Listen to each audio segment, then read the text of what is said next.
सभी को नमस्कार। मेरी आवाज साफ सुनाई दे रही है?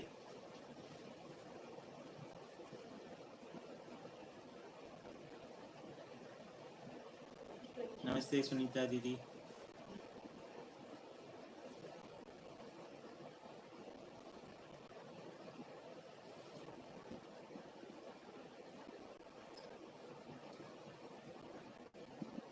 नमस्ते फाल्गुनी दीदी।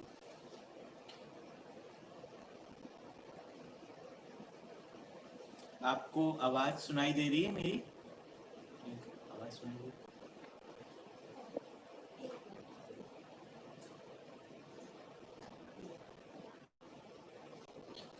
ओके, तो think टाइम, हाँ, तो 9:30 बज गए हैं, समय हो गया है। तो सभी को नमस्कार और बाबा जी के प्रति कृतज्ञता को ज्ञापित करते हुए आज का सेशन अपन शुरू करते हैं। और आज हम अध्याय 4 और अध्याय 5 को पढ़ेंगे।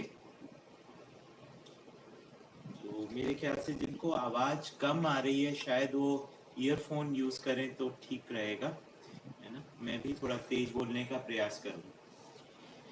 तो अध्याय 4 पेज नंबर 26 और अनुभव दर्शन हम शुरू करते हैं। तो दो सूत्रों को अध्याय के शुरू में लिखा हुआ है। संस्कार पूर्वक ही मूल प्रवृत्तियों का उदय होता है और परिमार्जन पूर्वक ही पुनरअभिव्यक्ति होती है ना। तो संस्कार पूर्वक यानी जब संस्कार स्थापित होता है तो मूल प्रवृत्तियां क्या होती हैं? जो कि मूल, क्योंकि सहअस्तित्व है तो सहअस्तित्व सहज प्रवृत्तियों का उदय होता है और परिमार्जन पूर्वक पुनरअभिव्यक्ति होती है और इन्हीं का ही फिर जीने में और उनका गुणात्मक परिमार्जन होता है, गुणात्मक परिमार्जन होता है और उनकी दोबारा फिर उसके बाद अभिव्यक्ति होती है। तो क्योंकि परंपरा जो है वो हमेशा जो है नित्य नवीन होती रहती है तो उसकी बारंबार अभिव्यक्ति होती रहती है। अनुभूति योग्य अर्हता को उत्पन्न कर देना ही संस्कार है। तो संस्कार क्या है? जिससे अनुभूति योग्य अर्हता को उत्पन्न हो जाती है। तो संस्कार ग्रहण किया जाता है। कैसे ग्रहण किया जाता है? परंपरा पूर्वक जो है संस्कार जीवन में स्थापित होता है जिससे अनुभव करने की अर्हता स्थापित होती है। तो यहाँ पर अब हम आगे पढ़ते हैं। Page number 27। आधारहीन कल्पना ही स्वप्न है ना। तो ये समझ में आता है कि आधार जब तक नहीं रहता है या समझ का आधार नहीं रहता है तो जो कल्पना जो होती है, जो विचारों का स्वरूप बनता है, चित्रण बनते हैं, वो ही स्वप्न है। आगंतुक गुण ही कल्पना है। आगंतुक गुण का तात्पर्य मानवेतर प्रकृति के अनुसार जीने की कल्पना करना है। आगंतुक गुण मतलब जो कि मानव का अपना स्वभाव नहीं है, एक ट्रांजिएंट रूप में है, मतलब जो उसका उसका एक तरीके से इम्पोजिशन है, उसके ऊपर आ जाता है पर वो उसी को ही स्वीकार नहीं होता है ना। जो अस्वीकृत गुण होता है मानव का, वही आगंतुक गुण है। स्वभाव गुण या अर्जित गुण और आगंतुक गुण, ये गुण के दो भेद हैं। तो एक तो मानव का स्वभाव होगा, जो मानवीयता पूर्ण आचरण के अनुसार जो भाव होता है, वो उसका अर्जित गुण है। मतलब वो क्योंकि वो नियति क्रम में अर्जित हुआ है। और आगंतुक गुण जो कि भ्रमवश शरीर स्वयं को जीव मानने के रूप में, जीव के अनुसार आचरण करने के रूप में जो आचरण है, जो गुण है, उसको आगंतुक गुण कहा है। आगे का है शक्ति का नियोजन, उत्पादन, उपयोग, वितरण व सदुपयोग प्रसिद्ध है। तो ये इस प्रकार जो है जीवन शक्तियों का किस अर्थों में उपयोग करता है मानव, इस बारे में बात की गई है। तो मानव जो है इनका नियोजन करते हुए उत्पादन करता है, उपयोग वस्तुओं का करता है, वस्तुओं का वितरण करता है और उनका सदुपयोग भी करता है। आगे लिखा है, क्रियाकलाप में गुणों का आदान प्रदान, चैतन्य जीवन में स्वभाव मूल्यों का आदान प्रदान द्रष्टव्य है। यहाँ पे पहले जो क्रियाकलाप लिखा है वो है उससे जड़ क्रियाकलाप आशय है। तो जड़ क्रियाकलापों में गुणों का आदान प्रदान होता है। तो जैसे कोई गर्म वस्तु है, उसके कांटेक्ट में आने पर दूसरी वस्तु भी गर्म हो जाती है ना। तो जबकि चैतन्य जीवन में स्वभाव मूल्यों का आदान प्रदान होता है। मतलब ये जब एक मानव जब हम पर दया करता है, कृपा करता है, तो हम में एक कृतज्ञता का भाव स्वयं में पैदा होता है। तो इस प्रकार से उसमें चैतन्य जीवन में स्वभाव मूल्यों का आदान प्रदान दिखाई देता है और जड़ प्रकृति में गुणों का आदान प्रदान दिखाई देता है। चैतन्य की स्वभाव गति शक्तियों का इंद्रिय व्यू द्वारा प्रकटीकरण और उसकी गुणगत प्रक्रिया का संकेत ग्रहण पूर्वक समर्थन अथवा असमर्थन भी उसी से संपन्न होता है। तो चैतन्य की जो स्वभावगति शक्तियां हैं, यानी जीवन की जो जीवन शक्तियां हैं, उसका प्रकट होना वो इंद्रिय व्यू द्वारा, यानी कि ज्ञानेंद्रियों और कर्मेंद्रियों द्वारा होता है। और उसका जो और उसमें जो संकेत ग्रहण क्रिया पूर्वक समर्थन और असमर्थन भी जीवन क्रिया के द्वारा ही होता है। तो जीवन में जो हम कल व्यंजना और व्यंजनीयता के बारे में चर्चा किए थे, उसी से ही यहाँ पर आशय है कि जो जीवन जो है, जो कुछ भी इसके सामने रहता है उसको वो स्वीकारता अस्वीकारता है। मानव में आगंतुक अथवा अर्जित स्वभाव या मौलिकता ही प्रत्यक्ष है। तो मतलब आगंतुक से आशय है जो भ्रम या उसका अपना नहीं है, और अर्जित स्वभाव जो है, जो कि उसकी मौलिकता है या फिर है ना धीरता, वीरता, उदारता के रूप में जो उसका अर्जित स्वभाव है, इन दो रूप में वो मानव अपने आप को प्रकाशित करता है। चैतन्य इकाई स्व मूल्यांकन अनुसार ही पर मूल्यांकन करता है ना। तो जैसा जो है मानव अपने आप को स्वीकारता है ना, वैसा ही वो दूसरे को भी मूल्यांकन करता है ना। तो जैसे एक चोर को सभी चोर दिखते हैं, है ना, और उसी तरह मानवीयता संपन्न व्यक्ति जो होता है वो सब में मानवीयता की अपेक्षा को देखता है ना। तो उसी तरीके से चैतन्य इकाई स्व मूल्यांकन अनुसार ही पर मूल्यांकन यानी दूसरे का मूल्यांकन करती है। मूल प्रवृत्तियों के मूल में स्वयं की मौलिकता का अस्तित्व रहता ही है ना। तो मूल प्रवृत्तियां जो हैं, जो हम बात किए थे, सहअस्तित्व सहज प्रवृत्तियां जो संस्कार पूर्वक उदय होती हैं, वो उसमें स्वयं की मौलिकता का भी अस्तित्व रहता ही है, उसमें स्वयं का भी स्वीकृति रहती है। तो हम कल इस बारे में बात किए थे कि बुद्धि जो है वो सत्य की पहचान करने वाली जो इकाई है, सत्य को जानने वाली जो इकाई है, किसी चीज का होना है या नहीं है, इस बात का अंतिम निर्णय जो है वो बुद्धि में हो रहा है। तो मूल प्रवृत्तियों में स्वयं की मौलिकता का अस्तित्व रहता ही है, इस बात की स्वीकृति जो है बुद्धि में रहती है, और उसका प्रकाशन जो है प्रवृत्तियों के रूप में और क्रियाकलाप के रूप में स्पष्ट होता है। स्वभाव मूल प्रवृत्तियों के रूप में प्रत्यक्ष है। तो जो स्वभाव है वही वो प्रत्यक्ष किस रूप में होता है? मूल प्रवृत्तियों के रूप में होता है ना। तो स्वभाव की स्वीकृति बुद्धि में रहेगी और वो प्रकाशित होगा मूल प्रवृत्तियों के रूप में। और ये प्रवृत्तियां जो हैं वो हर्ष और क्लेश के सीमांतवर्ती हैं। मतलब कि भ्रम से लेके जागृति तक के रेंज में अगर देखें तो क्लेश की सीमा में जो कुछ भी होता है वो जीव चेतनावादी प्रवृत्तियां हैं, और हर्ष की सीमा में जो प्रवृत्तियां हैं वो मानवीयता की सीमा में है। तो इसमें ये एक बात हुई। तो स्वभाव और प्रवृत्ति की हम इसमें परिभाषा एक बार देख लेते हैं।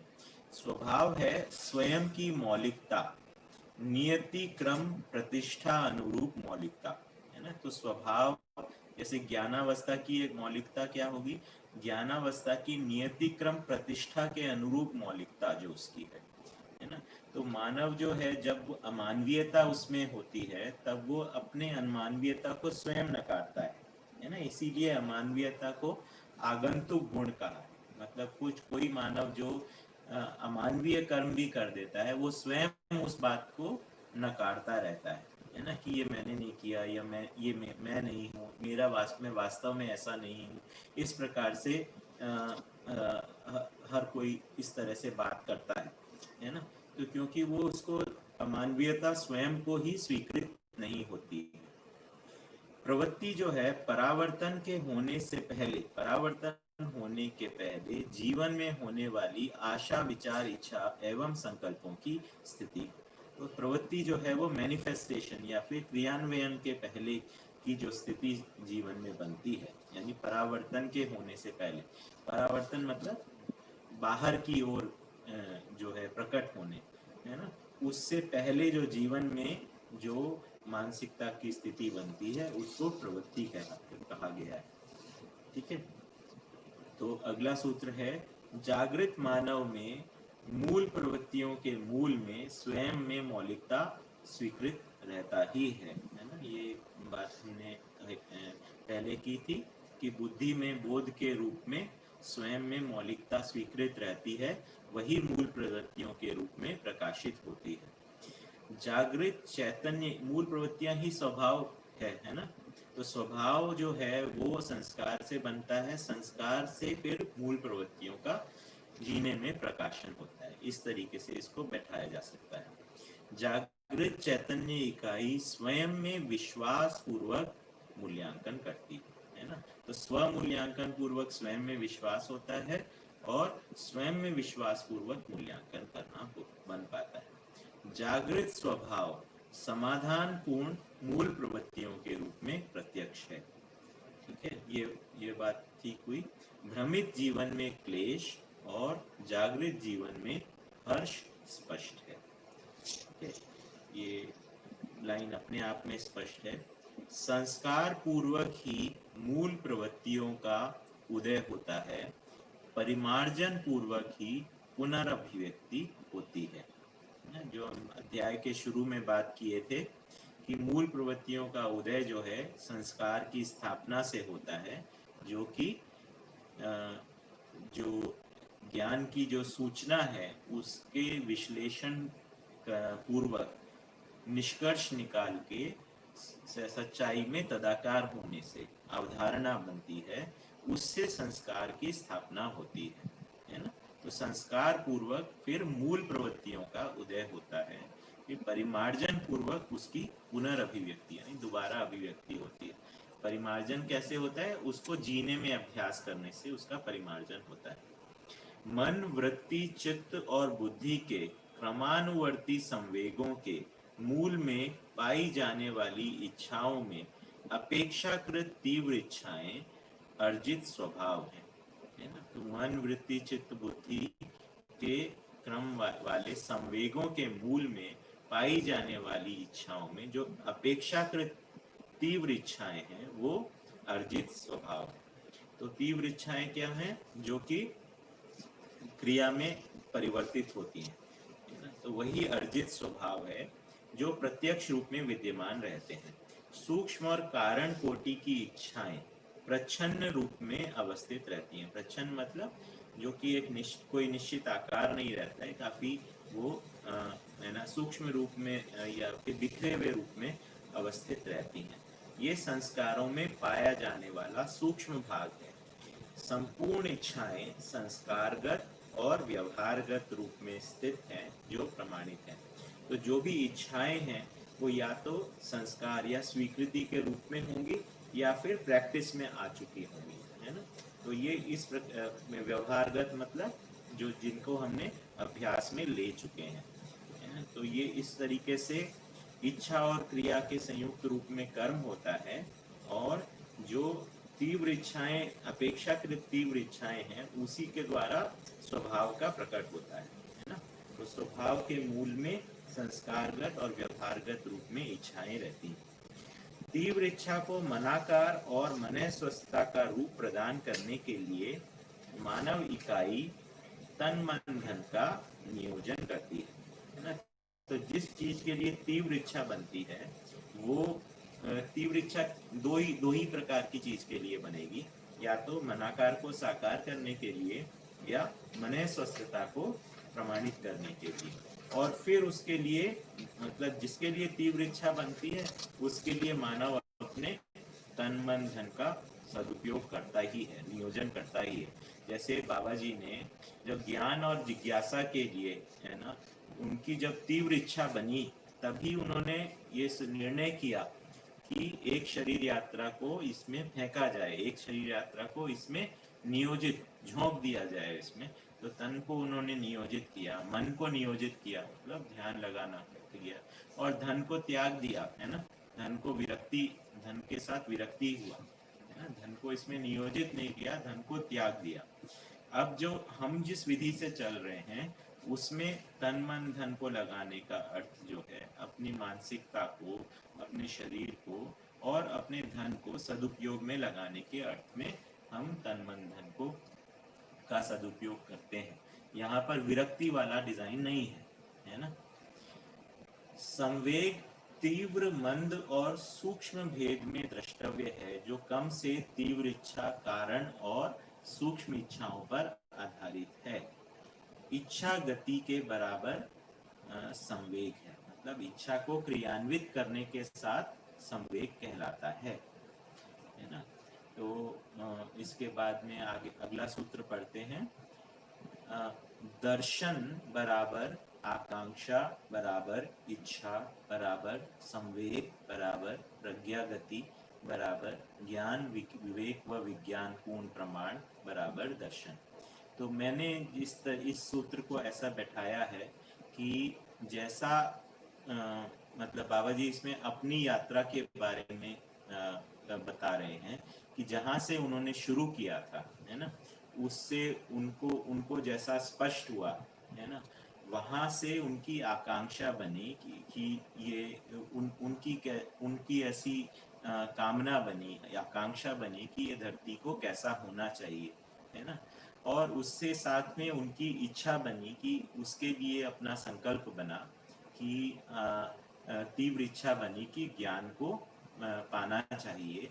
और जिसमें पिछले सूत्र में जो लिखा है कि मन स्वस्थता के लिए, ये समाधि के लिए जो इच्छा बनी, तीव्र इच्छा बनी, और उसके लिए संवेग यानी उस इच्छा को क्रियान्वित करने के लिए उनका कार्यक्रम बना।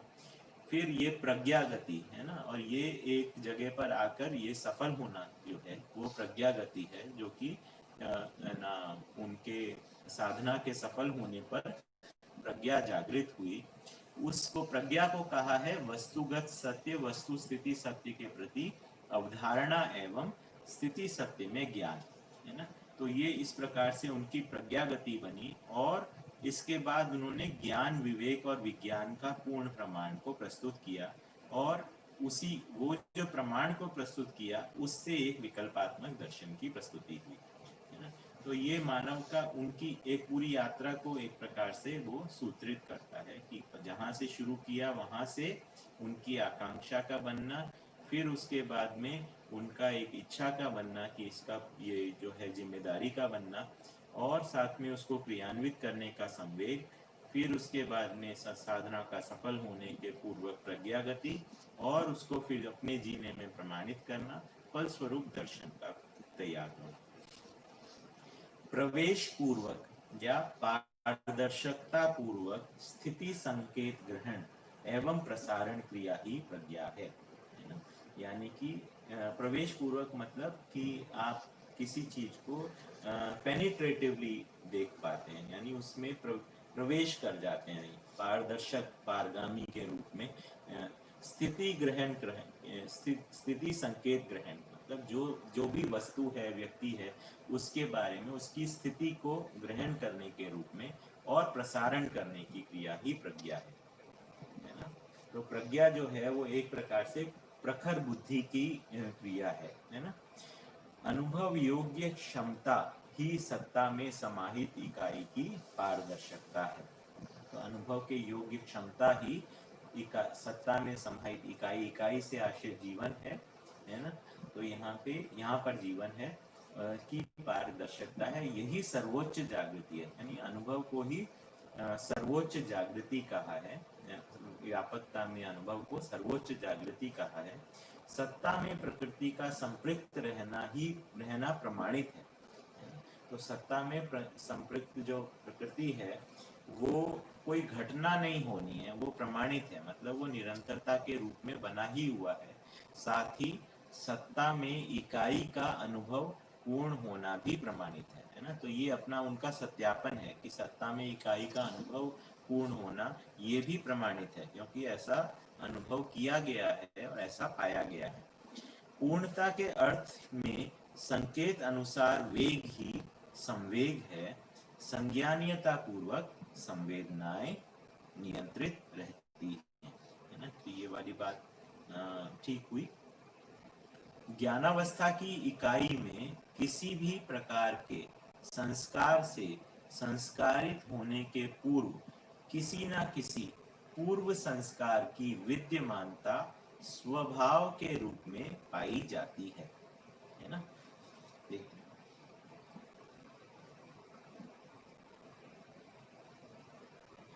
तो ये कहा जा रहा है कि जो चैतन्य है, जीवन है, उसमें कोई भी नई बात की व्यंजना होने से, कोई भी नई बात स्वीकार होने से उसके पहले उसमें कोई ना कोई स्वीकृति पहले के रूप में रहती ही है। और ये पूर्व संस्कार, अध्ययन और वातावरण अग्रिम संस्कारों की स्थापना के लिए अनिवार्य कारण है। तो जो वो पहले का जो संस्कार था उसके साथ में अध्ययन और वातावरण जुड़ता है, वो उससे अग्रिम संस्कार की स्थापना होती है। तो इस तरीके से संस्कार होने का ये क्रम चलता रहता है जब तक संस्कार पूर्ण नहीं हो जाता। और संस्कार पूर्ण होने की स्थिति जो है उस स्थिति को हम कह रहे हैं अनुभव। संस्कारगत स्वभाव दो श्रेणियों में गण्य है, मानवीयतापूर्ण और अति मानवीयतापूर्ण। तो दो इसका क्रम भी वैसा ही होगा, पहले मानवीयता का संस्कार बनेगा, फिर उसके बाद में जो देव मानवीयता और दिव्य मानवीयता के लिए जो शेष जागृति है वो अर्जित होगी। तो इस प्रकार से तीनों चेतनाओं का ज्ञान जो है वो अध्ययन और अभ्यास पूर्वक अर्जित होगा, तब जाकर वो अनुभव संपन्नता की स्थिति बनेगी। अनुभव संपन्नता के बाद में फिर प्रमाणित होने की क्रम बनेगा। प्रमाणित होने के क्रम में पहले मानवीयता का प्रमाण होगा। अनुभव मूलक विधि से ही मानवीयता का प्रमाण हो सकता है और किसी विधि से प्रमाण मानवीयता का नहीं होता। तो अनुभव से पहले जो समझते हैं तो अनुकरण विधि से हम जो है पहले मानवीयता का अध्ययन और अभ्यास करते हैं, फिर देव मानवीयता और दिव्य मानवीयता के अर्थ में अध्ययन और अभ्यास करते हैं, जिससे अनुभव की अर्हता बनती है। एक प्रकार की श्रेष्ठता स्वयं में स्थापित होती है। वो श्रेष्ठता अनुभव के लिए पात्रता होती है और फलस्वरूप ज्ञान में अनुभव होने के बाद में अपना अधिकार बन जाता है। अपने अधिकार के साथ में फिर प्रमाणित करना बनता है ना। तो ये क्रम है जिसके बारे में स्पष्ट होना आवश्यक है ना। आवाज बहुत कम है, मैं शायद थोड़ा और तेज बोलता हूँ।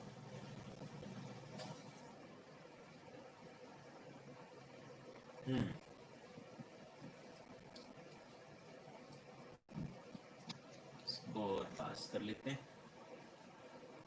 ओके। ब्रह्मानुभूति योग्य क्षमता योग्यता पात्रता से संपन्न होने पर्यंत गुणात्मक संस्कार पूत होना आवश्यक है। यही अभ्यास पूर्वक अभ्युदय का प्रमाण है ना। तो इससे पहले की लाइन है, अमानवीयतावादी एक प्रवृत्ति है जो कि संस्कार नहीं है ना। तो प्रवृत्ति जो है वो आगंतुक गुणों के रूप में भी हो सकती है ना, जो कि मानव का स्वत्व नहीं है। और संस्कार जो है वो मूल प्रवृत्तियों के रूप में होता है। ठीक है, तो इस प्रकार से हमने ये देखा कि ब्रह्मानुभूति योग्य क्षमता योग्यता और पात्रता से संपन्न होने पर्यंत मतलब होने तक गुणात्मक संस्कार पूत होना यानी संस्कारों से संपन्न होना आवश्यक है। तो ये इसमें ये वाली बात जिससे इस वाले वाक्य से भी स्पष्ट हो रही है कि जीवन में एक क्षमता योग्यता पात्रता का अर्जन हो रहा है ना, उससे संपन्नता हो रही है, तब जाके उसमें ब्रह्मानुभूति, आत्मा में ब्रह्मानुभूति हो रही है ना। उससे पहले ब्रह्मानुभूति नहीं है ना, ये वाली बात को भी रखना आवश्यक है। तो यही अभ्यास पूर्वक अभ्युदय का प्रमाण है ना। तो अभ्यास पूर्वक यानी कि ये जो पूरा जो साधना है जो संस्कार पूत होने का, ये एक अभ्यास पूर्वक फिर उसके बाद अभ्युदय का प्रमाण जो है यानी सर्वतोमुखी समाधान का प्रमाण जो है मानव प्रस्तुत करता है। समाज ही व्यक्ति के संस्कारों के परिमार्जन परिवर्तन और प्रस्थापन का कारण है। अभ्युदयकारी अध्ययन व्यवस्था एवं तदनुसार आचरण ही समाज है। तो समाज जो है मतलब सारे मानव मिलकर जो एक मानसिकता और एक प्रकार की संस्कृति का जो गठन करते हैं उसको हम समाज कह रहे हैं। ये व्यक्ति के संस्कारों का परिमार्जन यानी उसके फर्दर रिफाइनमेंट, परिवर्तन मतलब जीव चेतना से मानव चेतना में परिवर्तन, और प्रस्थापन मतलब उनके अंदर कुछ चीज स्थापित करने के अर्थ में एक का कारण बनता है ना। तो समाज से ही मानव संस्कार को ग्रहण करता है। और ठीक है, इस बात को तो समाज ही व्यवस्था एवं शिक्षा पूर्वक कृत्रिम वातावरण को उत्पन्न करता है। तो ये बिल्कुल स्पष्ट है कि व्यवस्था और शिक्षा के द्वारा एक मानवकृत वातावरण या कृत्रिम वातावरण बनता है जिसके द्वारा संस्कार को स्थापित किया जाता है ना। तो कृत्रिम वातावरण से ऐसा आशय नहीं है कि आर्टिफिशियल, इससे आशय है कि मानव के द्वारा कृत वातावरण। प्राकृतिक वातावरण के तुलना में मानवकृत वातावरण है ना, यानी जो जिसको पिछली लाइन में कृत्रिम वातावरण कहा है, प्राकृतिक वातावरण की तुलना में मानवकृत वातावरण संस्कार आरोपण क्रिया में विशिष्ट सशक्त कारण है ना। तो इसमें लिखा कि मानवकृत वातावरण तो मनुष्यत्व प्रकृति के रूप में होगा है ना, नहीं सॉरी, प्राकृतिक वातावरण, और मानवकृत वातावरण जो है वो शिक्षा और व्यवस्था के रूप में होगा। तो ये प्राकृतिक वातावरण तो मानव के प्रकटन में उपयोगी सहयोगी है ही, लेकिन उससे भी अधिक जो है, जो मानव के लिए संस्कार आरोपण में सहायक है, वो है मानवकृत वातावरण। तो मानवेतर सृष्टि की प्राकृतिक वातावरण संज्ञा है। मानवेतर प्रकृति का उत्पादन पूर्वक उपयोग सदुपयोग प्रयोजन पूर्वक पोषण जागृत मानव करता है ना। तो ये वाली बात स्पष्ट हुई कि उत्पादन पूर्वक उपयोग सदुपयोग पोषण, और उसका पोषण जो है जागृत मानव जो है मानवेतर प्रकृति यानी पदार्थावस्था प्राणावस्था जीवावस्था की प्रकृति का उपयोग सदुपयोग करता है। वह उसको उत्पादन के निमित्त है ना, उत्पादन के निमित्त मतलब उत्पादन के लिए कच्चे पदार्थ के रूप में प्रयोग करता है। तो ये सामान्य सी बात है। भ्रमित चैतन्य पक्ष द्वारा जड़ पक्ष में बलात् ग्रहण और इतर चैतन्य इकाइयों पर विचार पूर्वक आक्रमण या संक्रमण होता है। तो ये वाली बात भी हम देखते हैं कि जब अमानवीयतावादी या भ्रमित व्यक्ति होता है तो वो जड़ पक्ष के ऊपर भी एक्सेस करता है ना, वो जबरदस्ती करता है, उनके ऊपर कब्जा करता है, उनका शोषण करता है, और बाकी मानवों पर भी अपने भ्रमित विचारों का और अपने जो है अपने शोषणवादी विचारों के द्वारा उन पर आक्रमण और संक्रमण करता है। मतलब अपने ही गलत विचारों को दूसरों के ऊपर भी आरोपित करता है और दूसरों को भी ना अपने विचार में समाहित करने का प्रयास करता है। साथ ही ज्ञान विवेक विज्ञान पूर्वक वो सामाजिक और सहअस्तित्वपूर्ण भी होता है। तो जिस तरीके से भ्रमित मानव जो है वो जबरदस्ती करता है, वही चैतन्य इकाई जो है वो ज्ञान विवेक और विज्ञान पूर्वक सामाजिकता और सहअस्तित्वपूर्णता को भी प्रमाणित करती है। सामाजिकता की स्थापना आक्रमण तथा बल प्रयोग से संभव नहीं है। ये वाली बात बहुत आवश्यक है समझने के लिए कि हम जबरदस्ती किसी को समझा नहीं सकते, जबरदस्ती किसी कोई सामाजिकता को ला नहीं सकते, अपितु जागृति के लिए अपेक्षित उच्च अथवा गुणात्मक संस्कारों द्वारा ही यह संभव एवं सुलभ है ना। तो जब जागृति के लिए जो एक्सपेक्टेड, जो हाई उच्च मतलब है ना श्रेष्ठ संस्कार हैं, उन्हीं के द्वारा ये संभव भी है और ये फिर सुलभ भी है। स्वभाव से ही सामाजिकता का मूल्यांकन होता है। स्वभाव मतलब मौलिकता है ना, इससे ही सामाजिकता का मूल्यांकन होता है कि लोग मौलिक अपने जो मानव स्वरूप में रह रहे हैं, मानव की जो मौलिकता है उसको प्रमाणित करते हैं, तो उसका सामाजिकता का मूल्यांकन होता है। उसी स्वभाव के आधार पर ही, यानी मौलिकता के आधार पर उसी के लिए, उसी को सुसंस्कारों से संपन्न करने के लिए ही अध्ययन है। तो मौलिकता से सामाजिकता है और फिर सामाजिकता ही संस्कारों के लिए मतलब स्रोत बनती है। मानवीयता तथा अति मानवीयता से संपन्न प्रत्येक मानव इकाई के स्वभाव को अविच्छिन्न बनाने योग्य वातावरण का निर्माण करना शिक्षा एवं व्यवस्था का आद्योपांत कार्यक्रम है। यही आप्तों की आकांक्षा है ना। तो मानवीयता और अति मानवीयता से संपन्न प्रत्येक मानव इकाई के स्वभाव को अविच्छिन्न मतलब उससे अलग ना किया जा सके, उससे वो टूटे नहीं, ऐसे वातावरण को निर्माण करना शिक्षा और व्यवस्था का आद्योपांत मतलब शुरू से आखिर तक का कार्यक्रम है। और यही आप्तों यानी कि जो अनुभव संपन्न व्यक्ति हैं, अनुभव संपन्न जीवन है, उनकी यही आकांक्षा है ना, यही उनका आशीर्वाद है, यही वो शुभकामना को व्यक्त करते हैं। अनुभूति ही आप तत्व है ना। तो यानी ब्रह्मानुभूति ही वो अधिकार बनता है। आप्त होना, आप्त मतलब एक ऐसी स्थिति जिसमें श्रेष्ठता के अंदर मानव स्थित हो जाता है ना। तो वो अनुभूति ही आप तत्व है।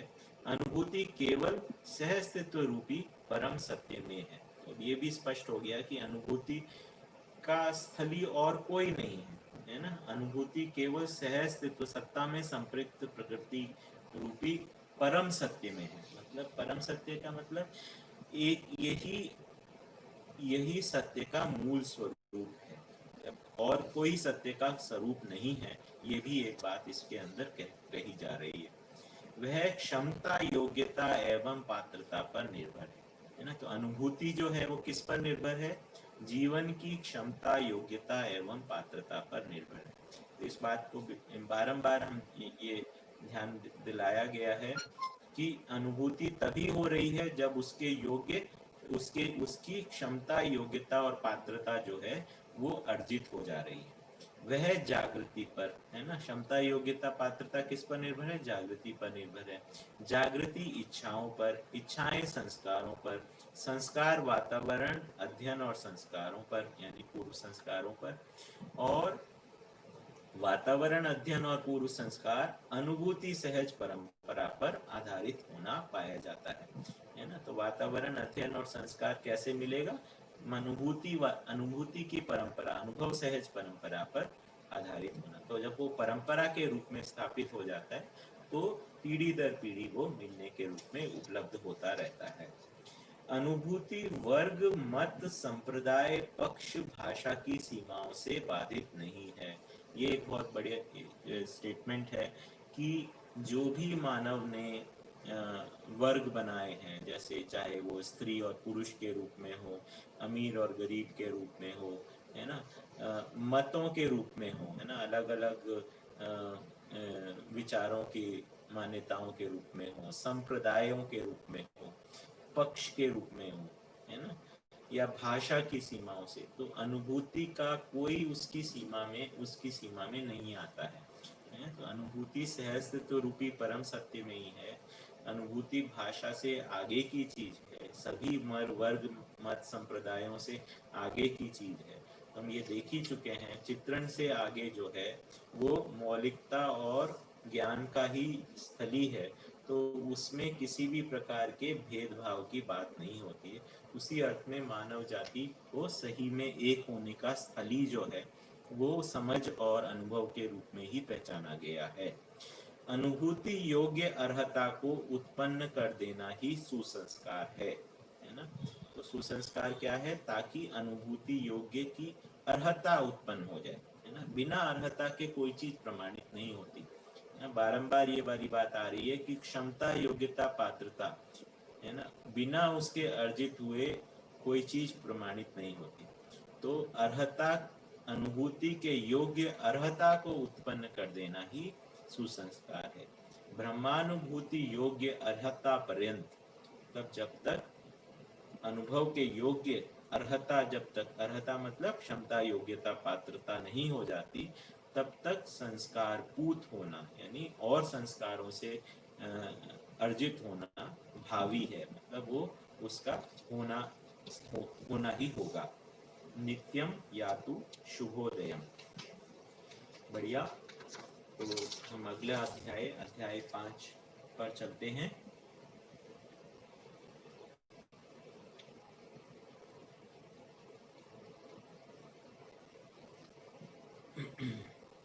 तो एक बात इसमें इसको शुरू करने से पहले एक बात रखना चाहूँगा कि अनुभव बिंदु तक पहुँचते पहुँचते, है ना, हमको अपने जीने का जो स्वरूप है वो जागृत मानव के जीने का स्वरूप जैसा बना लेना है, अनुकरण पूर्वक, है ना। ये एक बात है। अनुभव के उपरांत ज्ञान स्वत्व हो जाता है और फिर उसी आचरण को, मतलब जो अध्ययन क्रम में जो आचरण को हम साधे हैं, फिर उसी आचरण को अधिकार पूर्वक जीना होता है। तो अनुभव से पूर्व अभ्यास का स्वरूप अनुभव मूलक अभ्यास का अनुकरण ही है ना। तो ये एक बात को हम ध्यान रखेंगे। एक बार बाबा जी के साथ में चर्चा कर रहे थे कि क्या ऐसा है कि हमारी जो निरर्थकताएं हैं वो अनुभव के बाद छट जाएंगी या फिर निरर्थकताएं छटेंगी उसके बाद अनुभव होगा, है ना। तो एक बार फिर से रिपीट करूं अपने क्वेश्चन को। मेरा क्वेश्चन ये था उनके साथ में, क्या ऐसा है कि हम अनुभव करेंगे तब हमारी निरर्थकताएं छटेंगी या हमारी निरर्थकताएं छटेंगी तब हम अनुभव के पात्र बनेंगे? तो उन्होंने इस बात को कहा कि कोई अच्छी चीज साफ जगह पर ही रखी जाएगी, है ना। इसका मतलब निरर्थकताएं अपनी जो हैं उनको जब तक हम अभ्यास पूर्वक जो है वो उनको छोड़ते नहीं हैं तब तक सार्थकता का अधिकार स्वयं में बनता नहीं है ना। तो ये जो अध्ययन और अभ्यास में क्रमशः जो मानवीयतापूर्ण आचरण का अनुकरण है ये आवश्यक है ना। तो ये उस समय अनुकरण में वो अपने अधिकार पर नहीं रहता है, अनुभव के बाद में वही चीज अपने अधिकार पर हो जाती है। तो उसके बारे में मानव व्यवहार दर्शन में अध्याय 17 में इस बारे में बात हुई थी कि अपराध के अभाव में आशा का प्रत्यावर्तन, अन्याय के अभाव में विचार का प्रत्यावर्तन, आसक्ति के अभाव में इच्छा का प्रत्यावर्तन तथा अज्ञान के अभाव में संकल्प का प्रत्यावर्तन होता है। तो ये क्रम है कि पहले आदमी जो है वो अपराध को छोड़ेगा, तब जाके उसका मन जो है विचार के अनुरूप चलने के लिए तैयार होगा। अपराध में जो है जब शरीर अनुकूलता के अर्थ में ही सारा कार्यकलाप है, उसमें ऐसा करते हुए ज्ञान प्रमाणित हो जाए, ऐसा कोई संभावना नहीं। फिर उसके बाद में जब अन्याय के अभाव में विचार का प्रत्यावर्तन, आसक्ति के अभाव में इच्छा का प्रत्यावर्तन, इसमें इस तरीके का क्रम बना हुआ है ना। तो इस वाले अध्याय में, अध्याय 5 पेज नंबर 30 में पहला सूत्र ही है कि ब्रह्मानुभूति के जो है, ब्रह्मानुभूति की क्षमता को पाने का अधिकारी कौन है ना।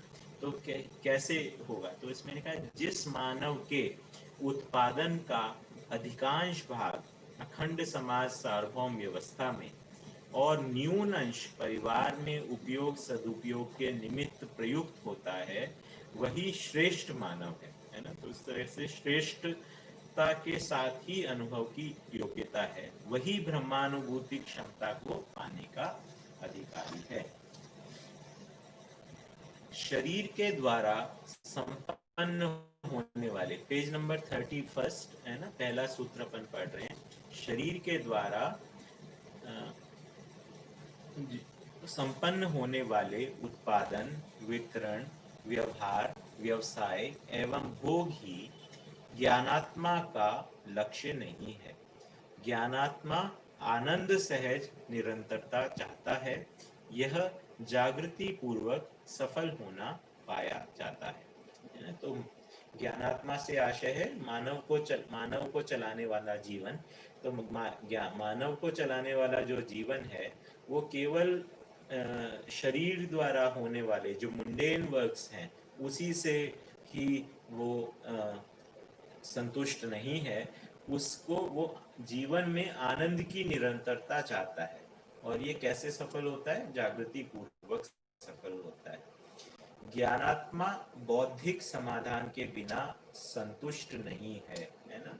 तो ज्ञानात्मा जो है केवल शरीर के अनुकूलता बन जाए सब, तो उससे संतुष्ट नहीं होती है। जब तक उसमें बौद्धिक समाधान हासिल नहीं हो जाता, तब तक ज्ञानात्मा में संतुष्टि नहीं मिलती। ज्ञानात्मा को न्यायपूर्ण व्यवहार के बिना शांति नहीं है ना। तो उसमें संतुष्टि, शांति, तो जब तक न्याय परिवार में समाधान और समृद्धि प्रमाणित नहीं होती, तब तक मानव जीवन को शांति नहीं मिलती। नियम पूर्वक व्यवसाय के बिना उत्पादन का विपुलीकरण समृद्धि के अर्थ में सार्थक नहीं है ना।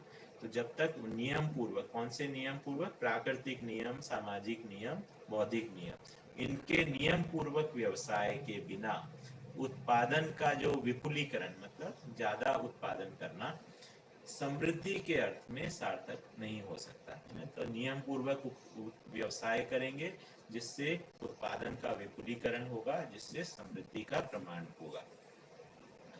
उत्पादन मात्र का आस्वादन स्थूल शरीर के पोषण, संरक्षण एवं समाज गति सीमांतवर्ती उपादेयी है। तो उत्पादन की सीमा क्या है ना। उत्पादन की सीमा और उसकी उपयोगिता कहाँ है, कहाँ तक है?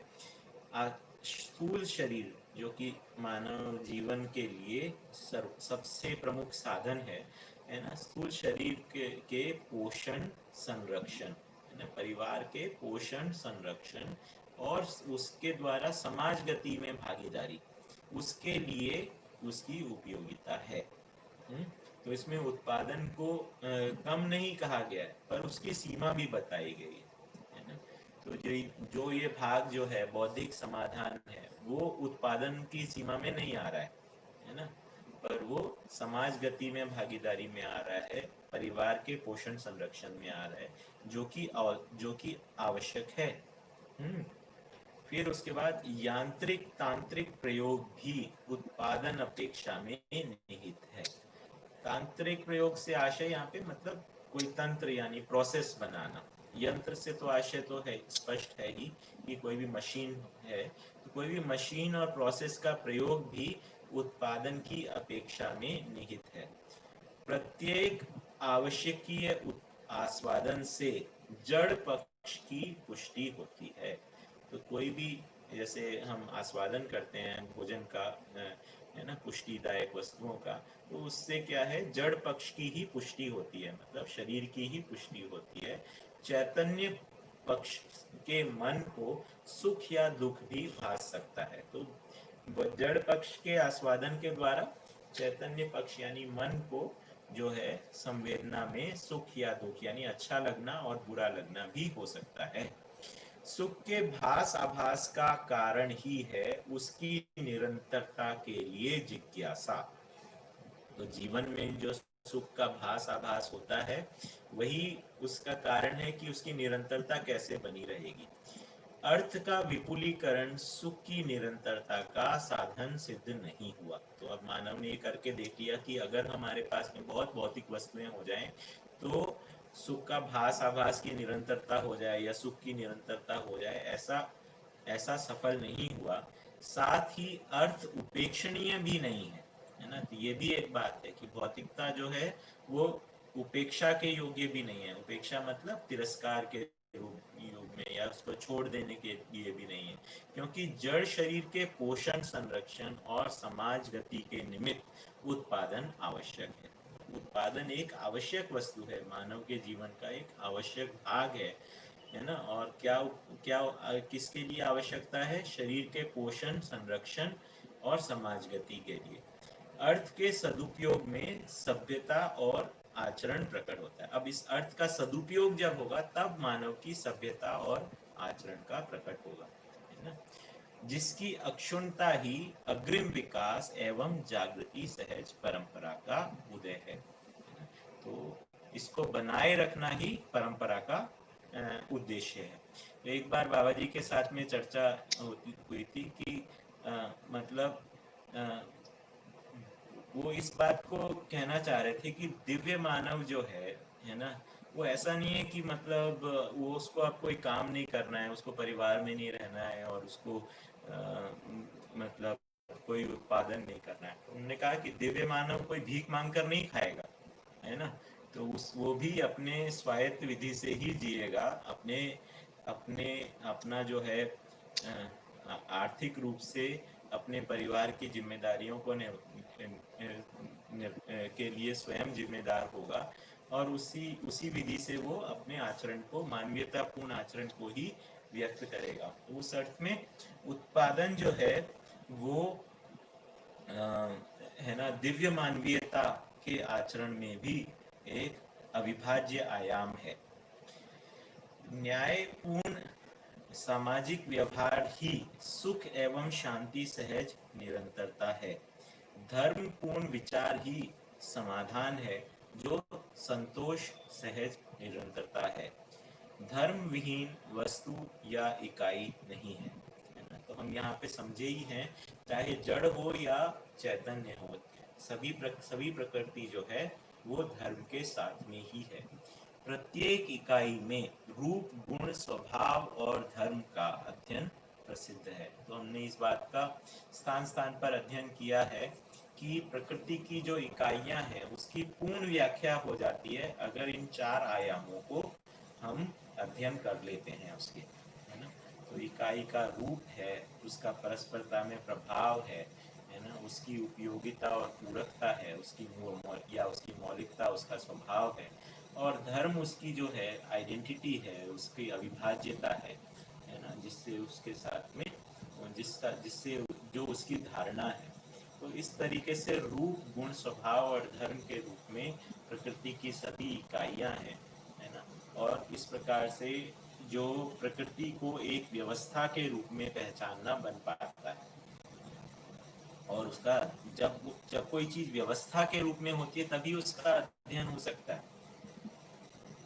अगर कोई चीज माया है ना, एक इल्यूजन है, या कोई केओस है, मतलब जिसके अंदर कोई व्यवस्था नहीं, तो उसका अध्ययन नहीं हो सकता। ब्रह्मानुभूति ही परमानंद है, यही आनंद की निरंतरता है, अनंत सहज निरंतरता है ना। तो परमानंद को कहा है, आत्मा जो है जो व्यापकता में अनुभव करती है उसको परमानंद कहा है, और बुद्धि जो आत्मा में अनुभव करता है उसको आनंद कहा है। तो आनंद की निरंतरता जो है और है ना, परमानंद जो है जो कि आत्मा में अनुभव है, ये दोनों साथ साथ होने वाली चीज है। चैतन्य इकाई में गठन परिणाम नहीं है, मतलब उसका कोई गठन बदलता नहीं है, गठन की पूर्णता हो जाती है, पूर्ण कोई भी पूर्णता के बाद उसकी निरंतरता है। तो यानी कि गठन, चैतन्य इकाई में गठन परिणाम नहीं है। साथ ही क्रिया और आचरण में पूर्णता के अर्थ में उसमें परिमार्जन और गुणात्मक परिवर्तन प्रसिद्ध है ना। तो ये वाली बात भी स्पष्ट है कि जीव चेतना से मानव चेतना तक में गुणात्मक परिवर्तन है, और फिर उसके बाद में उसका परिमार्जन है, यानी और उसके अंदर मांझना होता है और उसमें चमकाना होता है। आशा, आकांक्षा, विचार, विवेक और कला, कुशलता, निपुणता तथा पांडित्य के अनुरूप में क्रिया, यहाँ पे जीवन क्रिया से आशय है, आस्वादन एवं अनुभूति के अर्थ में प्रत्यक्ष है। तो इसमें ये बेसिकली आस्वादन और अनुभूति का जो नाम दिया गया है वो जड़ पक्ष के अर्थ में आस्वादन का नाम दिया है और ज्ञान के अर्थ में अनुभूति। तो जीवन जो है उसकी जो क्रियाएं हैं वो या तो जड़ पक्ष के आस्वादन से संबंधित हैं या फिर ज्ञान में अनुभव से संबंधित हैं। अगला है, प्राप्य का ही आस्वादन एवं सानिध्य प्रसिद्ध है ना। तो हमने जो ये योग वाला अध्याय है जो मानव व्यवहार दर्शन में उसमें पढ़ा था कि दो प्रकार के योग हैं, प्राप्य योग और प्राप्त योग। तो प्राप्य योग मतलब जो प्रकृति की इकाइयों के साथ, तो प्राप्य का ही आस्वादन एवं सानिध्य, आस्वादन तो हमें पता ही है भौतिकता के साथ में जुड़ा है, और सानिध्य मतलब पास पास आना। प्राप्त में ही अनुभूति है, यह व्यापक ब्रह्म ज्ञान सत्य है ना। व्यापक ब्रह्म है ना, ये एक इम्पोर्टेंट स्टेटमेंट है। व्यापक में ही जड़ चैतन्य प्रकृति अविभाज्य वर्तमान है, यह एवं उसकी अनुभूति देश काल आदि सीमा से मुक्त है। यानी अनुभव जो है वो उसमें समय का और स्थान की सीमा से मुक्त है, क्योंकि समय और स्थान जो है वो शरीर के साथ जीने के साथ में जुड़ता है ना। तो जबकि बुद्धि और आत्मा जो है उसके स्तर पर जो देखना है वहाँ पर सर्वदेश और सर्वकाल की स्थिति रहती है। तो अनुभव जो है वो सर्वदेश और सर्वकाल, उसी तरीके से समझ जो है वो भी सर्वदेश और सर्वकाल से जुड़ा है। तो इसलिए जो मूल प्रस्ताव हैं दर्शन के वो सार्वभौम सार्वकालिक के रूप में स्पष्ट होते हैं। तो वो देश काल से मुक्त नियमों की पहचान जो है वही बोध और अनुभव में आती है। इस बात का हम ध्यान रखेंगे कि अब इसके साथ में ये भी बात कही जा रही है कि जो ये असीम ज्ञान है जो कि देश और काल से मुक्त है उसको सीमित शरीर के द्वारा व्यक्त किया जा सकता है। ये सबसे बड़ी बात है ना। तो ऐसा नहीं है कि असीम और ज्ञान आपको हो गया पर उसका प्रमाण नहीं हो सकता क्योंकि शरीर सीमित है। यहाँ पे ये कह रहे हैं कि असीम ज्ञान का प्रमाण जो है वो सीमित शरीर के द्वारा हो सकता है। तभी और जब तभी उसमें जब सीमित शरीर है तो सीमित शरीर में जो संवेदनाएं हैं वो उस असीम ज्ञान में नियंत्रित हो जाती हैं, उस संज्ञानीयता में नियंत्रित हो जाती हैं, जिससे उस असीम ज्ञान का व्यवहारिक प्रमाण मिलना शुरू हो जाता है ना। तो अनुभव अपने आप में प्रमाण तो है ही, उसके साथ में व्यवहार और प्रयोग के स्तर के ऊपर भी प्रमाण का सीमित शरीर के माध्यम से मिलना शुरू हो जाता है। तो ये एक जो चीज पहले अव्यक्त अनिर्वचनीय बताई गई थी जो कि व्यवहार में नहीं आ सकता ऐसा बताया गया था, यहाँ पर ये उसका भिन्न, उससे भिन्न बात कही जा रही है। संवेदनाओं के आस्वादन मात्र से भी सुख भासता है, विलासिता भी इसी उपादेयता की सीमा में सीमित है। तो संवेदना में सुख भासता है, विलासिता मतलब भोग आदि करना, और तो भोग भी इसी सीमा में है ना। तो विलासिता से सुख की निरंतरता नहीं है, यदि होती तो विलासिता की भी निरंतरता होती। तो इसका मतलब यही है कि किसी एक सीमा के बाद में जो भोग विलास जो है वो असहनीय हो जाता है, उसको अब है ना लगता है अब इसको बंद करो, है ना। तो वो इस प्रकार से सुख की निरंतरता जो है वो विलासिता में नहीं है, इस बात को यहाँ कहा जा रहा है। किसी भी प्रकार का भोग विलास या आराम आराम एक अवधि के अनंतर यानी एक समय के बाद अप्रिय, अनावश्यक तथा असहनीय होता है, यह प्रसिद्ध है, मतलब ये इस्टेब्लिश्ड है।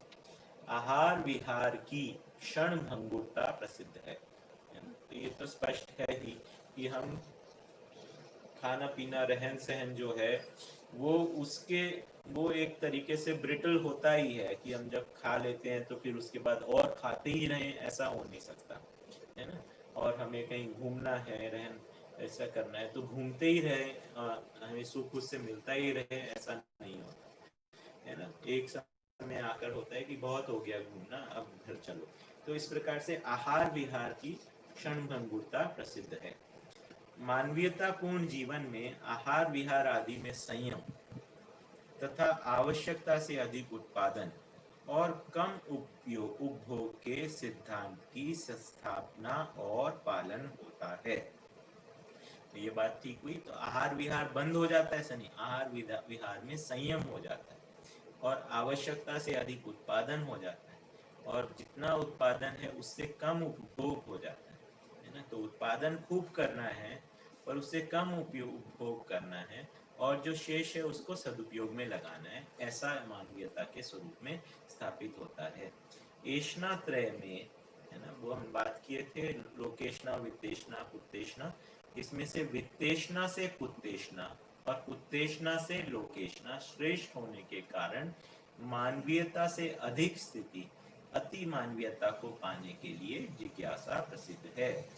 तो वित्तेषणा जो है वो भौतिक वस्तुओं से संबंध है, उत्तेजना जो है वो मानवों से संबंधित है ना, और जनों और लोगों के हमारे साथ हो जाए, है ना, चाहे वो हमारी ही संतान के रूप में हो, हमारे परिवारों के रूप में, हमारे साथ में रहने वाले लोगों के रूप में हो।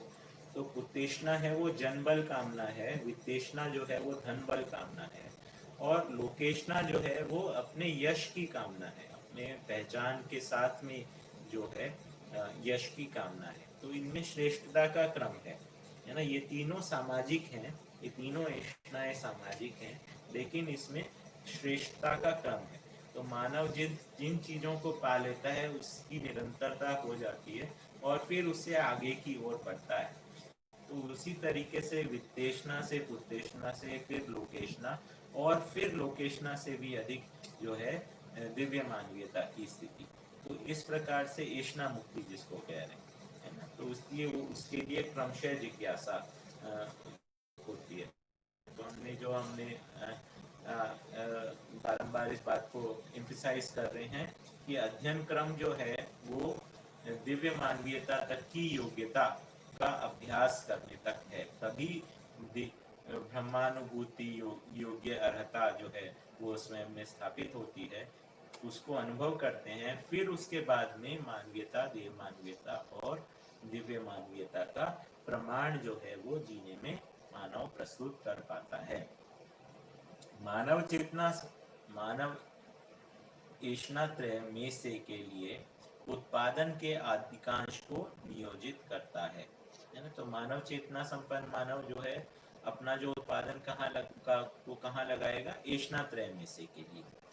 फल ही है कि वित्तेषणा और कुत्तेषणा तक सीमित जनमानस जो है, जो कि उन्हीं के मार्गदर्शन में सुरक्षित रहना और पीढ़ी से पीढ़ी प्रेरणा प्राप्त करना चाहते हैं। तो मानवीयता की जो परंपरा है वो उसी सामाजिकता में होगी, और जो प्रेरणा देने के लिए कौन होगा, जो लोकेशना को प्रमाणित करे।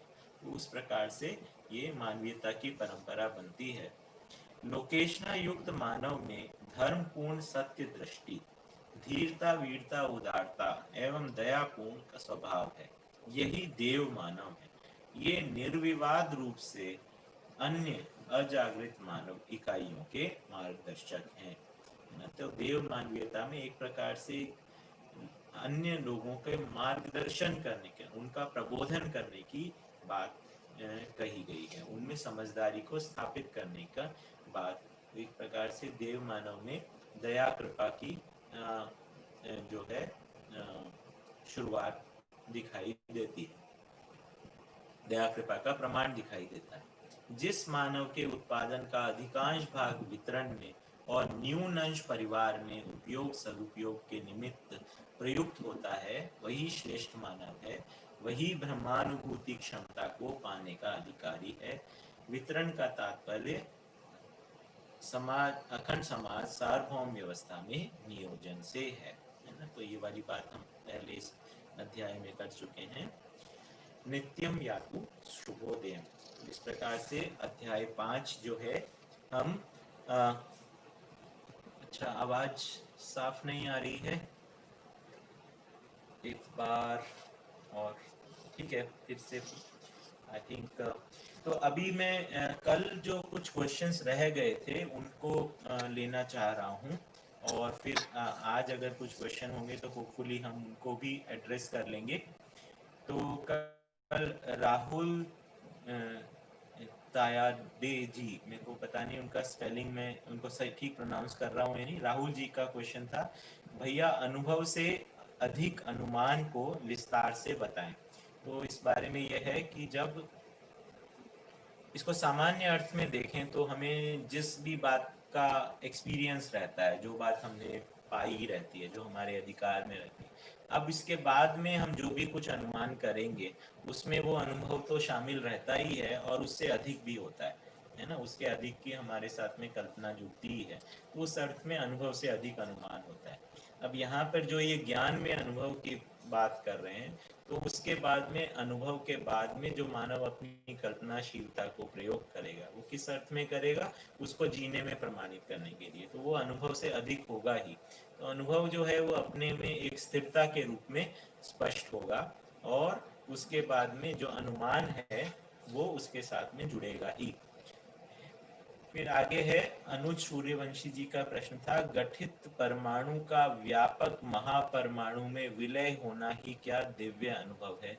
यहाँ ऐसा नहीं कह रहे हैं भैया, इसमें गठित परमाणु से आशय शायद आपका गठनपूर्ण परमाणु या जीवन से है, और व्यापक जो है वो अपने आप में इकाई है, इकाई नहीं है, तो इसलिए व्यापक जो है वो असीम और खाली स्थली के रूप में हम उसको पहचानते हैं, जो अपने आप में ज्ञान और साम्य ऊर्जा के रूप में है। तो जीवन जब व्यापक सत्ता में अनुभव करता है, वो उसका मतलब जीवन उसमें विलय नहीं हो जाता है ना, जीवन उसमें अनुभव कर लेता है, और ये अनुभव होना ही दिव्यता, दिव्य मानवीयता तक का अनुभव है, जिसमें बाकी तीनों चेतनाएं भी समाहित हैं, मानवीयता, देव मानवीयता और दिव्य मानवीयता। वसुंधरा दीदी का प्रश्न था, विरोध अथवा निर्विरोध पूर्वक स्वागत एवं आस्वादन को कृपया स्पष्ट करें। तो ये वो एक सूत्र था कि क्रिया और इकाइयों का सानिध्य एवं सहवास प्रसिद्ध है। यह विरोध अथवा निर्विरोध पूर्वक स्वागत एवं आस्वादन भाव सहित आशा, आकांक्षा तथा इच्छा के रूप में मानव में प्रत्यक्ष है। तो इसमें देखिए, इसमें दो क्रियाएं मानव में होती हैं, स्वागत और आस्वादन। तो स्वागत जो है वो श्रेष्ठता की स्वीकृति के को स्वागत कह रहे हैं, तो मानव में श्रेष्ठता की स्वीकृति होती है, उसको स्वागत कहते हैं। और आस्वादन है आशा और रुचि सहित ग्रहण क्रिया, है ना, तो उसको आस्वादन के अर्थ में यहाँ पे लिया गया।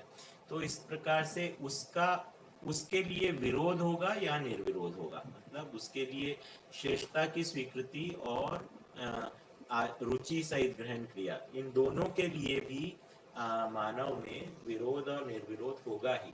जैसे हम खाने को भी या अच्छे भोजन को भी हमारे सामने रखा जाए रुचिपूर्ण, उसको भी हम स्वीकारते हैं या अस्वीकारते हैं, है ना, उसके प्रति विरोध और निर्विरोध होता ही है ना। उसी तरीके से उसी तरीके से जो हमारे पास में कोई ज्ञान के अर्थ में हमारे सामने कुछ प्रस्तुति होती है, उसका भी हम या तो स्वागत करते हैं या फिर स्वागत नहीं करते हैं। तो स्वागत नहीं करते हैं वो एक प्रकार से विरोध होता है, और स्वागत करना जो है वो उसके प्रति निर्विरोध होता है। ठीक है, तो फिर उसके बाद राहुल जी का एक और प्रश्न था कि भैया भ्रम पर्यंत स्वप्रभावीकरण कहा है, तो जागृत जीवन में क्या है ना? जागृत जीवन और शरीर के वियोग की क्या स्थिति है। तो ये जो स्वप्रभावीकरण जो बात कही गई है वो है उसका सार्थक स्वरूप है अध्ययन पूर्वक संस्कार से संपन्न हो जाना, है ना। तो स्व प्रभावीकरण का हमने दो तीन चीजों को दो तीन अर्थों में देखा था कि शरीर छोड़ते समय भी स्व प्रभावीकरण है, दूसरे के देह त्याग के रूप में भी स्व प्रभावीकरण है, लेकिन सबसे श्रेष्ठ जो स्व प्रभावीकरण का स्वरूप देखते हैं वो है अध्ययन पूर्वक। तो ये भी हमको दिखाई देता है, जो भी जीवन विद्या से जो परिचित होते हैं एक प्रकार से वो भी एक स्व प्रभावीकरण ही है। हम सभी अपने, हमको कहीं कुछ बात स्वयं को छुई है तभी हम इस बात को आगे अध्ययन करना, अपने जीवन में लाना वो एक करते हैं, हमें वो तो वो भी एक स्व प्रभावीकरण है। तो ये है कि भ्रम पर्यंत स्व प्रभावीकरण, इसकी जगह पे ऐसा है कि जब तक जागृत नहीं हो जाते तब तक स्व प्रभावीकरण क्या है। तो जागृत जीवन में क्या है, जागृत जीवन में अब वो संस्कार बन चुका है तो वो अब और उस पे स्व प्रभावीकरण क्रिया नहीं है, उसका निरंतरता बन गई है। अब जागृत जीवन और शरीर के वियोग की क्या स्थिति है, अब उस स्थिति में जो जागृत जीवन है वो जागृत ही बना रहता है ना। तो शरीर के वियोग जो है, शरीर जब अब उपयोग का नहीं रहा, जागृति को प्रमाणित करने के अर्थ में नहीं रहा, तो वो शरीर का त्याग होना होता ही है ना। तो ये हमने देखा ही है, जैसे बाबा जी का भी शरीर को छोड़ना हुआ ही। तो इसमें ये भी है कि शरीर जो है उसको नियति के अनुरूप ही करना होता है ना। मतलब ऐसा नहीं है कि अब मेरी जागृति पूरी हो गई तो मैं अपने शरीर को छोड़ देता हूँ, ऐसा नहीं है। तो वो नियति और प्रकृति की जो मर्यादा है उसका पालन करना ही होता है, और उसके अनुरूप ही शरीर छोड़ने की क्रिया भी होती है। तो जागृत जीवन और शरीर के वियोग की वही स्थिति है, परिवार के स्वजनों के बीच में जहाँ अपने चिंतन का बना रहे, उस अर्थ में वो अपने शरीर को तब तक बनाए रखते हैं जब तक कि उसकी शरीर की ताकत रहती है, और उसके बाद में शरीर को छोड़ना होता ही है ना, और शरीर का विसर्जन होता है। ये एक सामान्य घटना है ना। उसके बाद सुनील जी का प्रश्न था, भ्रमित मानव में 4.5 क्रिया ही होती है और बुद्धि चुप रहती है, तो बुद्धि को अहंकार क्यों कहा है ना। तो ये वाली बात पे हम कल भी थोड़ी बात किए थे कि बुद्धि चुप रहती है पर सुन तो रही है ना। तो इसका मतलब ये है कि बुद्धि जो है, जो चित्रण बन रहे हैं उनका दृष्टा बनी ही रहती है ना, और जो उनको अस्वीकार करती रहती है तो उससे एक प्रकार की पीड़ा भी बनी रहती है। तो ये वाली स्थिति जो है अस्वीकार करती है, जो भ्रमित चित्रणों का को अस्वीकार करती है, उसको उसकी जो है तो वही एक अस्वीकार करना ही अहंकार का एक स्वरूप है, और बुद्धि ही अहम का स्वरूप है। मैं की पहचान जो है वो बुद्धि के द्वारा ही है ना। तो बुद्धि में ही ज्ञान की स्थली है, जानने की चिर स्थली के रूप में बुद्धि को पहचाना गया है ना। तो उस अर्थ में बुद्धि के चुप होते हुए भी बुद्धि का को ही अहंकार की संज्ञा दी गई है, और बुद्धि जब अपने से श्रेष्ठ आत्मा को पहचान लेता है, आत्मा को आत्मबोध हो जाता है, तभी अहंकार का अभाव होता है, और अनुभव मूलक विधि से बुद्धि फिर संकल्प के साथ में कार्य करती है। संकल्प के साथ में कार्य करने को अहंकार नहीं कहा गया। फिर अनुज सूर्यवंशी जी ने एक प्रश्न किया है, देव मानव और दिव्य मानव को अनुभव क्या भिन्न भिन्न होता है ना। तो इसमें इसका उत्तर कई बार आ चुका है कि अनुभव एक ही होता है, और इसमें प्रमाणित करने के क्रम में श्रेष्ठता होती है ना। तो अनुभव में कोई वेरिएशन नहीं है।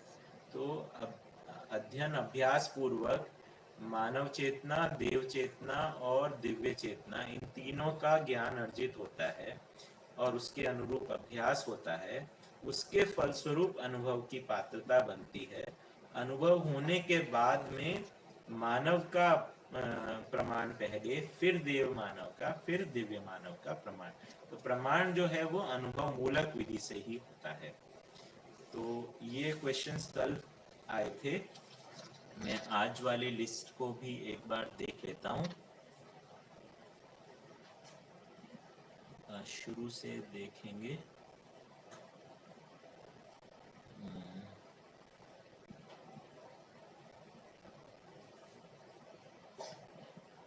उमेद भैया ने कहा है क्या दर्शन को मूलतः विद्या के समानांतर रख सकते हैं क्या? मुझे समझ नहीं आया इसका मतलब क्या है कि विद्या के समानांतर। क्या आप ऐसा कह रहे हैं कि जीवन विद्या के समानांतर? नहीं, मुझे स्पष्ट नहीं हुआ प्रश्न भैया। आपसे जब अलग बात होगी तो मुझे अलग से लिख सकते हैं इस बारे में। श्यामवीर सिंह भैया ने लिखा है, भैया यदि तीव्र इच्छा शरीर संवेदना के अर्थ में है तो वह संवेग नहीं है। शरीर संवेदना से संबद्ध तीव्रता है तो वह परिणाम आवेश, ह्रास, गति ही होना है। ऐसा इसे समझा जाए तो भैया तीव्र इच्छा जो है वो केवल शरीर संवेदना के अर्थ में नहीं है। जो भी चीज को प्रमाणित करना है, उसके लिए जीने में जो लाना है, उसके लिए तीव्र इच्छा है ना।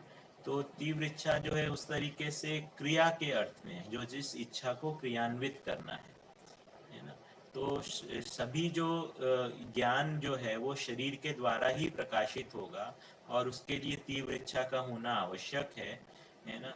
तो तीव्र इच्छा का परिणाम हमेशा आवेश और ह्रास होगा, ऐसा नहीं है ना। तो ज्ञान को प्रमाणित करने और ज्ञानार्जन करने के लिए भी तीव्र इच्छा होगी और उस तीव्र इच्छा को आवेश नहीं कहा जा सकता।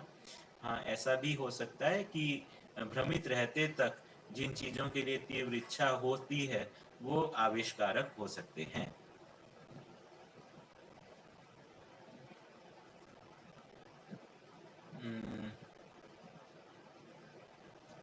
ओके।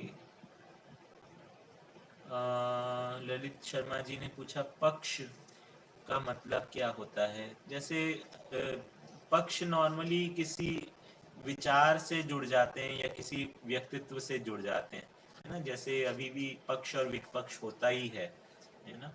तो उस तरीके से वहाँ पे बात की है कि मानव जो अनुभव के लिए कोई पक्ष और विपक्ष का कोई बात नहीं होती है, उस अर्थ में वहाँ पे बात की गई थी। सार्थक अभ्यास के साथ निरर्थकता का छूटना सुंदर। हाँ भैया, ये बात बहुत जरूरी है। अर्थात संस्कार पूर्वक संस्कार पूर्णता कहें, है ना। हाँ, बिल्कुल ऐसा ही है कि संस्कार पूर्वक ही संस्कार की पूर्णता है। और भैया आस्वादन केवल भौतिक अर्थ में ही नहीं, जागृति उपरांत मूल्यों को भी आस्वादन भी कहा जाता है। कृपया और स्पष्ट करें। हाँ, ऐसा बात ठीक है कि आस्वादन जो है वो केवल भौतिक अर्थ में नहीं है, लेकिन यहाँ पर जब आस्वादन और अनुभूति शब्दों को साथ साथ में उपयोग किया गया है, तब यहाँ पर जड़ पक्ष के आस्वादन और ज्ञान में अनुभव, उस अर्थ में इस भाषा का प्रयोग किया गया। तो जो दर्शन में जो भाषा का प्रयोग किया गया है वो स्ट्रिक्टली अगर हम इसको लिटरल सेंस के अंदर यूज करेंगे तो हम उसमें दिक्कत आती ही है।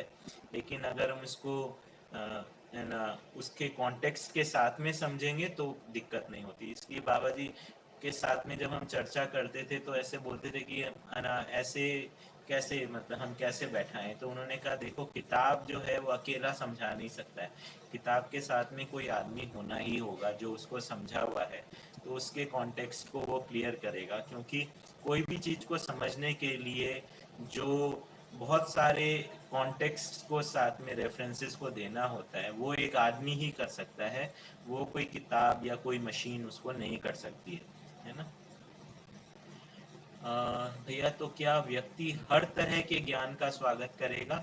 नहीं, ऐसा बात तो नहीं कह रहे हैं हम यहाँ पे। स्वागत जो है, मतलब आ, आ, जिस अर्थ में यहाँ पे यूज किया गया है वो जागृति के अर्थ में ज्ञान का स्वागत किया है। तो हमने वहाँ पे दो बात की थी, आस्वादन और स्वागत का जीवन में स्वरूप बना रहता है ना। तो स्वागत जो है वो समझने के अर्थ में होता है, और आस्वादन जो है वो यहाँ पर भौतिकता के अर्थ में बात किया गया था, है ना। और उसके विरोध और निर्विरोध का स्वरूप बना रहता है। तो मानव जो है वो ज्ञान का स्वागत करने के रूप में रहता ही है ना। और चाहे वो भौतिकता से संबंधित ज्ञान हो या फिर व्यवहारिक ज्ञान हो, है ना। आगे है आगंतुक गुण ही कल्पना है। आगंतुक गुण का तात्पर्य मानवेतर प्रकृति के अनुसार जीने की कल्पना करना है। बढ़िया। तो आशा विचार इच्छा क्या केवल मानवेतर के साथ जीने की कल्पना के ही निमित्त हैं? नहीं, ऐसा नहीं है ना। तो आशा विचार इच्छा जो है वो केवल मानवेतर के साथ जीने के लिए ही निमित्त नहीं है। आशा विचार इच्छा का एक सार्थक स्वरूप भी है, जो कि अनुभव मूलक जीना है और अनुभव के लिए उसको नियोजित करना है।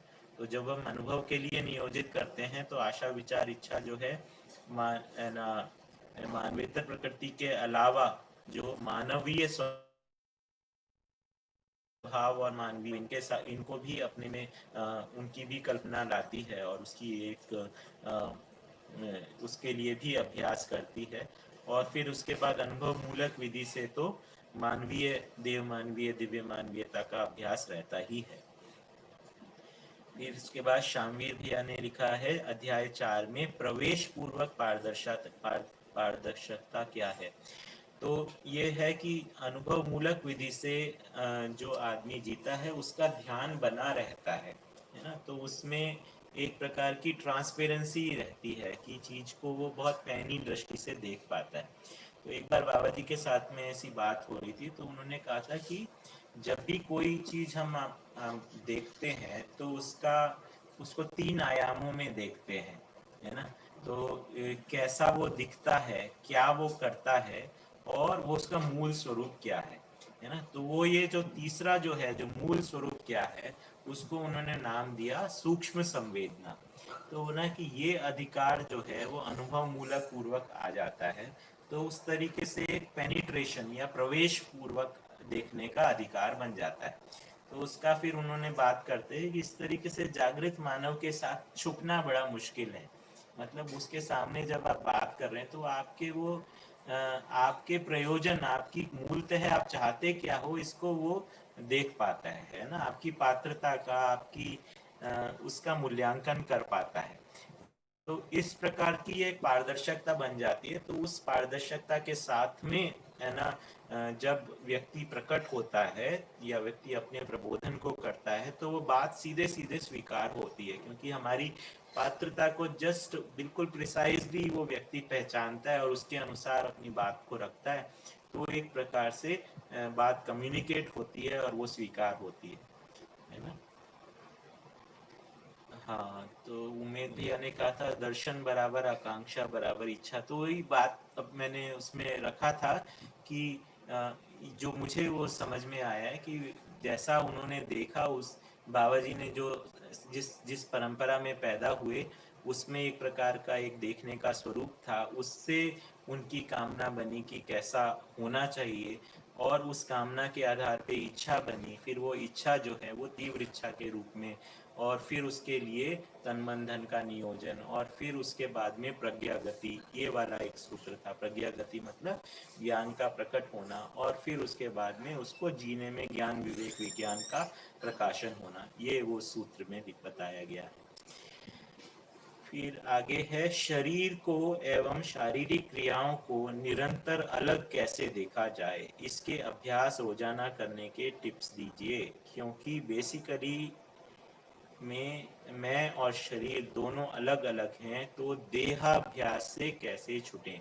तो देहाभ्यास को तो छोड़ना नहीं है भैया, है ना। तो ये है कि शरीर मूलक जो क्रियाएं हैं उससे अधिक की जो है अभ्यास जो है वो जोड़ने की आवश्यकता है। उसमें सबसे प्रारंभिक अभ्यास जो है, जो मुझको समझ में आता है, वो है व्यवहार में। तो व्यवहार में जो हम अभ्यास करते हैं उसमें वैभव की पहली झलक अपने को मिलती है ना।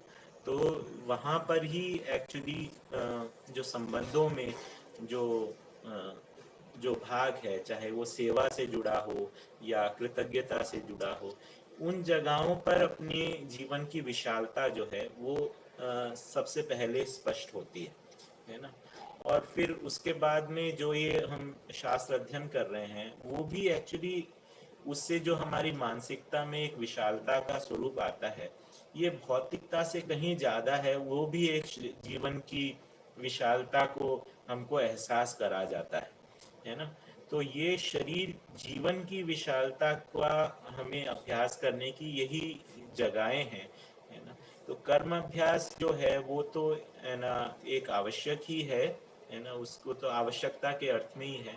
व्यवहार अभ्यास और जो विचार अभ्यास है, इन दोनों से हमें जीवन की विशालता ज़्यादा पता लगती है। मुख्यतः इसमें ज़्यादा व्यवहार अभ्यास और विचार अभ्यास से जीवन की विशालता ज़्यादा पता लगती है ना। और उसमें हम स्थिर हो पाते हैं। जैसे जैसे हमारा विचार उसमें स्थिर होता है तो जीवन जो है वो प्राथमिक होता जाता है और शरीर उसके साधन के रूप में स्वीकार होता है, ऐसा मुझको लगता है ना। तो मेरे ख्याल से लगभग सभी प्रश्न हो गए हैं इसमें। तो सभी को बहुत धन्यवाद, है ना। कल जो है वो श्री राम भैया प्रबोधित करेंगे आगे के अध्याय 6, 7 और 8, है ना।